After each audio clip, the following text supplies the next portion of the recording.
So today I'm going to be discussing the Neale debate. So Neale, this historian, put forward this argument, and it's about um, the changing role of Parliament during the Elizabethan period in England. So let's get into it. So he argued that there was this Puritan choir in the House of Commons, and these people were able to constantly put pressure on Elizabeth and affect her policy. So essentially, seeing the balance of power in favor of Parliament. They challenged her on everything, so money, the issue of marriage, which by the way was a matter of royal prerogative, and other different areas. And these led to more and more claims of freedom of speech and growing consciousness of the idea of debate in the country, that policies could be debated, that the monarch didn't have the final say. And Parliament was quite successful in tackling several issues like Mary Queen of Scots and even pushing for the Church of England. And Parliament during the Elizabethan period laid the groundwork for the stronger Parliament that emerged in the 17th century under the Stuarts. So that's the Neale thesis. That's what Neale believed. Now, this theory has been challenged, and currently revisionist historians don't agree with it. The reasons why are well, Elizabeth was clearly in control of politics. She had the power of veto, the power of royal assent, so she was still the top person in English politics. Literally every subsidy she asked for, she got it. They granted her all the money she asked Parliament for. Also, the debates Parliament had that I mentioned before, these usually reflected the Queen's views. These were issues she brought up, like the monopoly crisis. And, well, also reflected the debates of the Privy Council. And, well, Parliament was just fulfilling what it was supposed to be doing when discussing socio-economic and religious issues. But at no point did Parliament challenge the Queen's power. So that's the debate. One side believes that Parliament did gain power and was not more powerful than the Queen, but definitely more powerful than it had been before. The other side believes that Parliament was just doing its role, doing what it was supposed to be doing. So, first point. Point one to the proposition. So there was this Puritan Choir, and Parliament did gain more power as time went on. Well, Parliament went beyond the powers that it should have. It constantly challenged her on the issue of marriage. Like I mentioned before, marriage is an issue of royal prerogative, meaning that only the Queen has the power to discuss it with herself. She can bring it up, but no one else can, and she has the final say. But Parliament was constantly pressuring her, not pressuring her, but at least discussing the marriage, which they couldn't really do. Then there was just direct defiance of an issue which she had exclusive power over. It's the monarch, it's royal prerogative. The monarch is the only person who can discuss the issue of the marriage. And also, well, members of Parliament like Wentworth, Cope, and three others were arrested for casual conversation outside of Parliament about further religious reforms. This was casual conversation about religious reforms, yes, but no official discussion in Parliament, meaning that she thought that they were enough of a threat that even a casual conversation could prove to be dangerous in the future, and she had to have them arrested. By the way, I think Wentworth, he got arrested a bunch of times. But yeah, the fact that there's casual conversation about religious policies was enough for the Queen to demand their arrest. The Queen obviously had a reason, and the reason is she kind of felt threatened. This could turn out to be something serious. However, the opposition would argue that, well, Parliament was just doing the role it was supposed to be doing. Well, the Queen still had the power of closing and opening and closing Parliament, so she could control their voice. Also, one of the main roles of Parliament is to discuss important issues that like affect the English country. So the fact that they're discussing it, I mean, the issue of marriage involves the English country. I mean, it's important, and they're just fulfilling their duty, right? Well, there was less freedom of speech in Elizabeth's reign than there had been in Henry VIII, and she was like happy to exercise the power of arrest when she pleased or needed to. She arrested members of Parliament when she wanted to. So that shows how the Queen had more power than Parliament. Not power, but more prominence in Parliament. She obviously had more power because whenever she saw something she didn't like, she could arrest them. If Parliament had more influence, she couldn't just do that. And well, like I said before, yeah, the issue of marriage was raised, but the fact that they raised the issue doesn't mean that the Queen has to do it. They're just discussing the issue and trying to find the best solution. Then they would present it to the Queen. But the Queen wasn't forced to do anything. It's her royal prerogative. Well, on the issue of marriage, she didn't follow anyone's advice, neither the Privy Council or Parliament. She never married, known as the Virgin Queen, although she did have her lovers, but she never really married. She closed Parliament whenever she felt that what they were discussing was enough, so she closed it, and she had prominent members arrested. If Parliament didn't have that much prominence, as time went on, she wouldn't have been able to do that.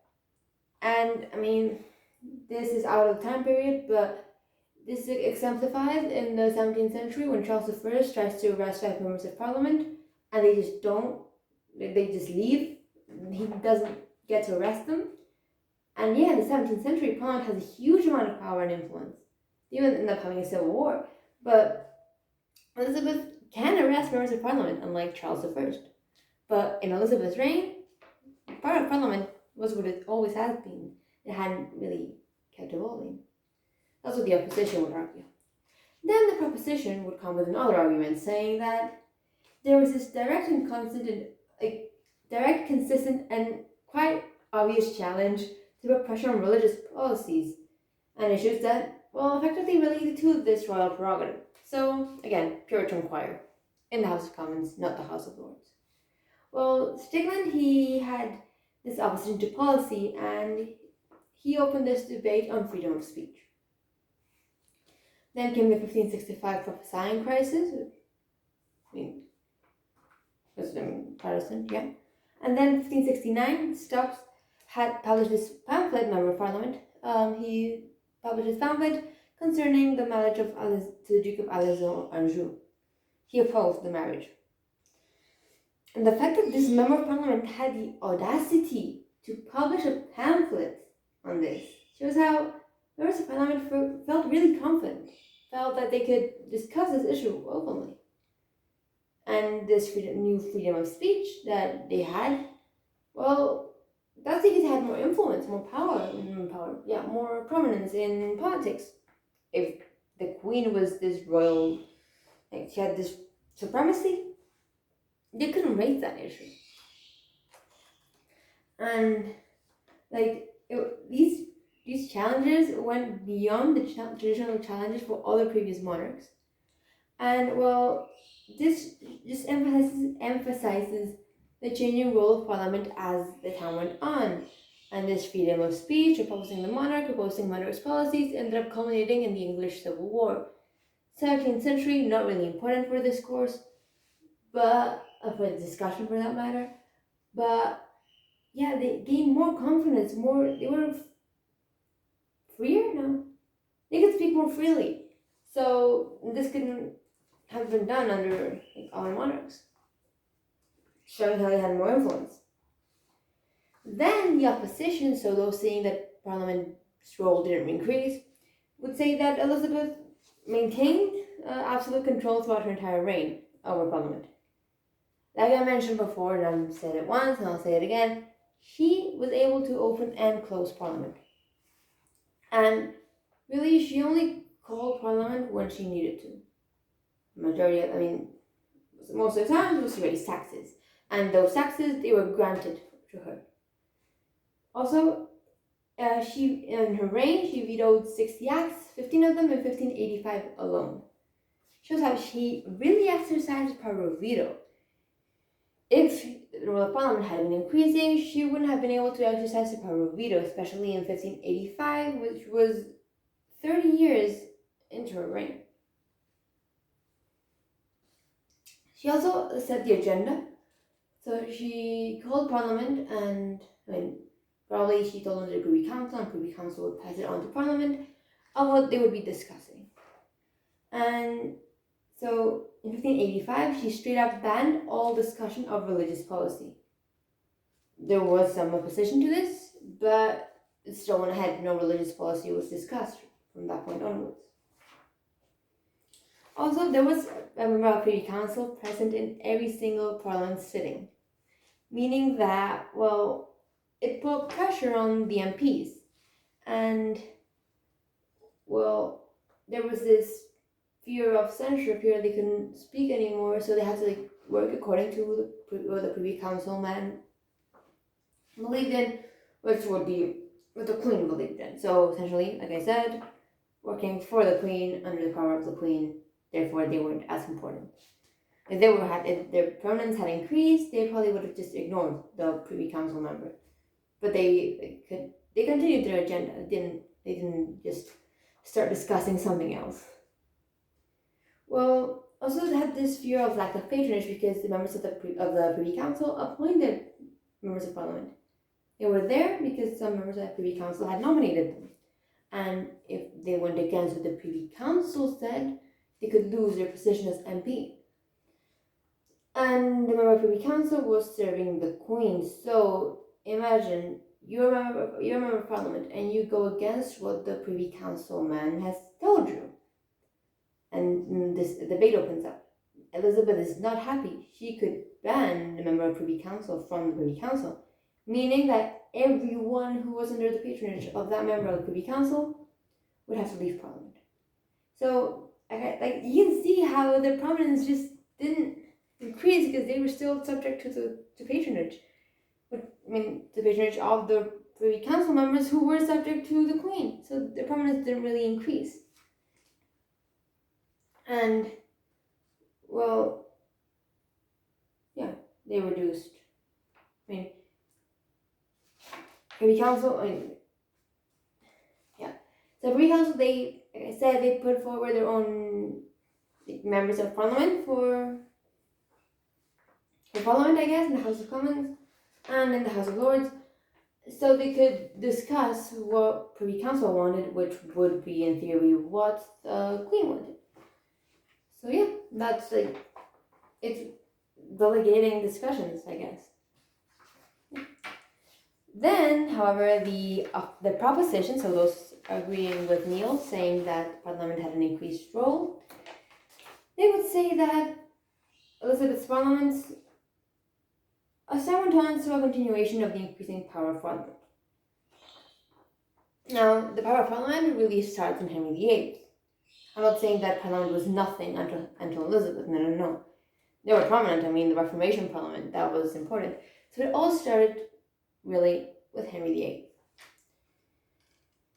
There was the whole issue of royal supremacy, the whole issue of succession, and there's confidence they gained from Henry VIII. Parliament even declared Elizabeth Queen before Mary's Parliament was dissolved. So technically, Mary's Parliament kind of declared Elizabeth Queen. And if they were constantly subject to the monarch, they wouldn't have done that because they would have just dissolved, and then a new Parliament would have been formed, and then they would declare Elizabeth Queen. But the fact that they declared Elizabeth Queen before Mary's Parliament even dissolved, just shows how Parliament's role had been increasing, and it would continue to increase. Parliament was also extremely, very, very, very, very active during Elizabeth's reign. They passed 438 acts. And these included socio-economic legislation, like the Poor Laws. These were quite significant pieces of legislation. And this was essentially Parliament Parliament passed the poor laws. Not Elizabeth. It was Parliament. They were passed in the name of Parliament. Not Elizabeth's name. Parliament. Meaning how they had more and more influence in what was going on in the country. However, the opposition would argue that while the Queen kept on overruling Parliament, I know I'm kind of repeating myself, but just stressing it differently. Well, the Queen kept overruling Parliament and the Privy Council, and she initiated final decisions on different issues. So, for example, in 1559, there was this restoration of royal supremacy over the church. Under Mary, she had given out the title of Supreme Head of the Church of England. She gave the title up in 1553 when she came to the throne, but then in 1559, when Elizabeth came to the throne, she restored royal supremacy of the church. Which, by the way, was rejected by Parliament. But she still managed to pass it. She still managed to restore royal supremacy, showing how Elizabeth had the final say. Then, in 1566, the Privy Council delegated for succession. The whole succession crisis in 1562 had happened when Elizabeth caught smallpox and it looked like she would die, but nothing really happened because Elizabeth did not want it. The last year thing had increased opposition, so she banished Leicester, but it was opposition from the Privy Council rather than Parliament. Then we have 1571, after the Northern Earls' Rebellion in 1569 and the whole excommunication of the Pope in 1571. Well, Hatton and Knollys made the decision about Mary Queen of Scots. Note, 1571. Mary was killed, executed, in 1587. So, Parliament and Privy Council members decided that Mary Queen of Scots should be executed in 1571. I don't know if you can hear that, but those are my neighbors crying. Ignore that. But, it took 16 years for Mary to die, since Parliament started saying she should die. Showing how Elizabeth ultimately had the final say. She was kind of pressured on it, and that she did agree to the Privy Council and Parliament's demands, but she took her time. She didn't just go with what Parliament wanted for at the first moment. Then the proposition would say that Elizabeth, she relied on Parliament for essential things, such as extraordinary revenue. So Elizabeth had to rely on Parliament. She couldn't just let Parliament do their thing and consult them. No. She had to rely on them, showing how they had increased influence over their period. So, she was actually willing and able to call on key issues if she was this royal prerogative person who, I'm the Queen of England, I don't need help. She would have called Parliament. And it's because Elizabeth recognized their importance. She knew that she couldn't really function without Parliament, and she knew that if she wanted to be effective, she needed Parliament support, showing how Parliament's role had begun to increase. Also, 11 out of the 13 times she called Parliament was to request revenue. Just to pay for ordinary expenses. Not even extraordinary, ordinary expenses. Just showing how, because for ordinary things, she had to rely on Parliament. Because she couldn't really raise them on her own, showing how Parliament's role had been increasing. You see the pattern there. Then she also called Parliament to discuss foreign policy issues like Spain, the whole war with Spain, especially the Spanish Armada in 1588, and she had to rely on Parliament for advice. Then in 1589, there was a whole monopolies crisis, and she had to discuss monopolies and quell unrest provoked by Parliament.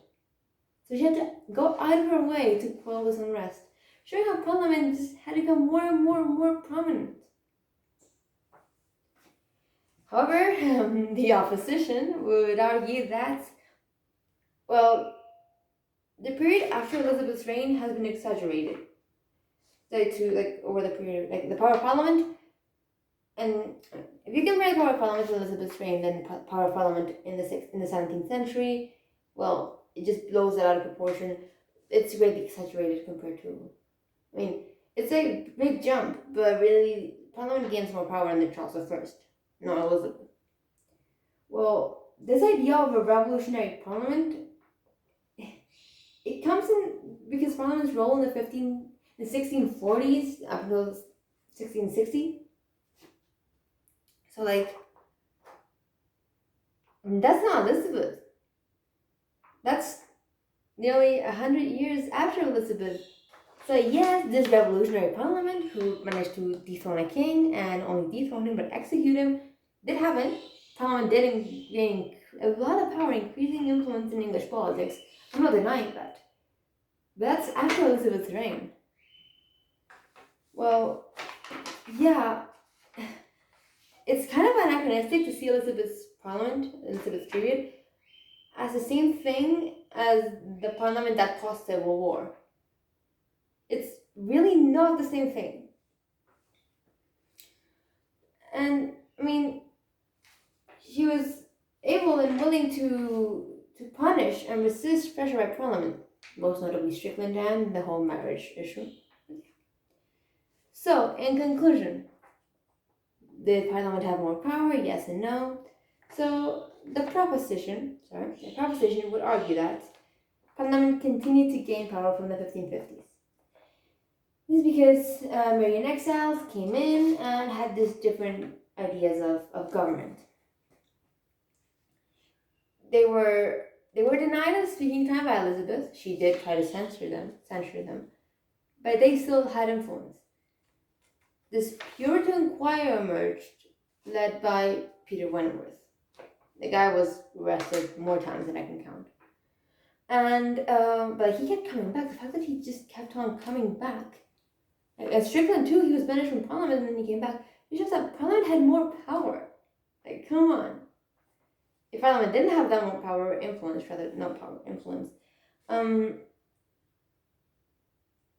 it's just that he couldn't have come back. Well, leading confrontations like Wentworth and Strickland in a personal monarchy would never happen. This idea that a member of Parliament could oppose the monarch like this constantly in a personal monarchy, no way, that would never happen. Also, constant and persistent imprisonment of Wentworth showed how much Elizabeth saw him as a threat. If he was just a normal guy, he probably would have been arrested once. And then we would have never heard of him again. He kept on coming back and coming back strong enough for him to be arrested again, and then kept coming back. So Parliament just had more and more influence. Then, he was arrested for discussing Mary of Scots, discussing royal prerogative of marriage, discussing all tons of stuff. Like, different issues every time. And, well, there was this, parliamentary provocation culminated in their instigation of public unrest by the 1590s. And the argument here is not that Parliament had more power. No, the proposition is saying that Parliament had more influence on politics. They were more prominent in English politics. Not that they had more power over the Queen, no. That's obviously not. That's obviously, they didn't. But they had more influence, more prominence. The opposition, however, they would argue that, well, there weren't enough parliaments really to make an impact. In 45 years, Parliament was only called 13 times. If Parliament did have that much more influence, shouldn't they been called more than 13 times? No. They were only called 13 times in 45 years. That's less than a third, that's less than one Parliament every 2 years. Well, she kept on ignoring them or overruling them, and even was willing to punish in the strongest terms if she was challenged. She even vetoed 60 bills. If Parliament had that much influence, shouldn't she had not been able to veto these bills? She also used charm and flattery to get the parliamentary the MPs on her side, i.e. the Golden Speech of 1601, with the whole Middle Place crisis. In that speech, she was essentially saying, well, you guys are doing a great job. You guys are amazing. You're handling everything amazingly. Wow, you guys, you're so great. I kind of need your support, right? But you're so great, and well, now you're gonna kind of do what I want with the monopolies thing. But you guys are doing amazing. You're doing amazing, sweetie. You know, that kind of deal. She also reduced the number of nobles in England without challenge. She wasn't challenged on this. If Parliament had so much influence, shouldn't they have challenged her? Also, this was like, if they refused her request, if Parliament was like, yeah, we don't want to give you money, which didn't happen, but if Parliament was like, yeah, we don't want to give you money, she could just dismiss Parliament, because that was her power, that was her royal prerogative. And, well, Parliament was this unnecessary inconvenience that gave English people the illusion that they had an effect on decision making. So this idea, the Queen's essentially saying that, oh guys, yes, you guys are so important in deciding politics. Oh my God, what would I do without you? Wow. Well, it was like a bureaucratic step, and it was just an amplification of the nobility's idea, not the English people's. And the laws passed by Parliament, they reflected Elizabeth's views. They weren't just random nobles' views. They reflected her views. So, like, if they had such influence, they could have done their own acts, their own laws, reflecting their own views. The religious settlement was moderate, like Elizabeth, and Parliament only really refused her twice, but she kept on going. And it would take another 86 years for a dynastic challenge to, challenge to see a new parliament with, a parliament with newer power and dimension. And the English Civil War started in 1642. So, yeah.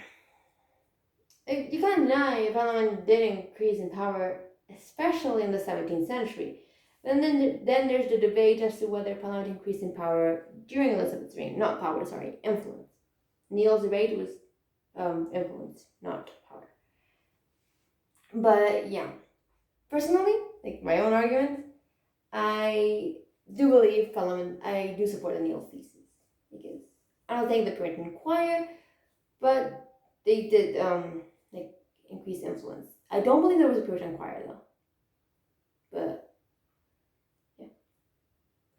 My argument is weird, but I kind of support Neale's thesis. Although revisionist historians don't agree with it, I kind of do. So yeah, that's pretty much it. That's the Neale debates.